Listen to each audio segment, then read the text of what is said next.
75 سال اس ملک کی آزادی کو منانے جا رہے ہیں الحمدللہ، اور یہ ہم تمام کو یہ محاسبہ بھی کرنا ہے، سوچنا بھی ہے کہ کیا ہم ایک سیاسی قوت یا طاقت بن کر ابھریں گے، یا پھر اسی طرح ہم لوگ ڈر ڈر کر خوف سے اپنی زندگی کو گزاریں گے۔ میرا ماننا یہ ہے، میری جماعت، میری سیاسی پارٹی کا ماننا یہ ہے کہ بھارت کو اگر اور مضبوط کرنا ہے، بھارت کو مستحکم کرنا ہے، بلکہ اگر بھارت کو چین کے برابر کھڑا کرنا ہے، آنکھوں میں آنکھیں ڈال کر چین سے یا پھر ایک سپر پاور یا ایک طاقتور ملک بننا ہے، تو بھارت میں اقلیتوں کو ان کا مقام حاصل ہونا چاہیے، مقام ملنا چاہیے۔ مگر بھارت کی اقلیتوں کو اگر اپنا مقام حاصل کرنا ہے تو بھارت کی اقلیتوں کو ایک فیصلہ لے کر اپنی سیاسی طاقت کو، اپنی سیاسی شناخت کو، اپنی سیاسی قیادت کو بنانا پڑے گا۔ اگر آپ یہ سمجھ رہے ہیں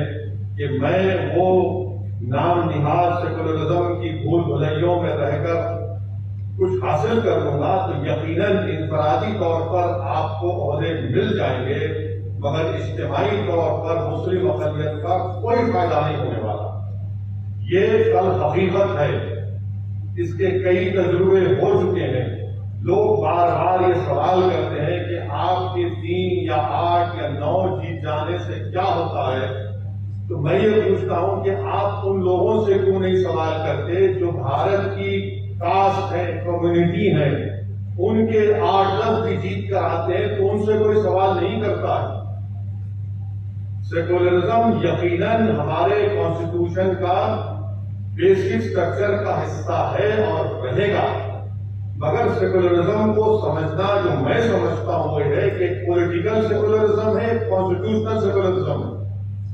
کانسٹیٹیوشنل سیکولرزم پر کوئی کمپرومائز نہیں ہو سکتا، مگر جو پولیٹیکل سیکولرزم ہے وہ ایک منافقانہ طور پر وہ سیکولرزم ہے جس کو استعمال کیا جاتا ہے۔ آسام میں اجمل صاحب سے الائنس ہوا، آپ نہیں جیتے تو داڑھی والے اور جس کے سر پہ ٹوپی اس پہ ذمہ داری لگا دو کہ اگر یہ نہیں ہوتے تو ہم جیت جاتے۔ یہ حقیقت ہے۔ دلی میں 82% مسلمانوں نے موجودہ وزیر اعلیٰ کی پارٹی کو ووٹ کیا، مگر موصوف کا بہادر اتنے ہیں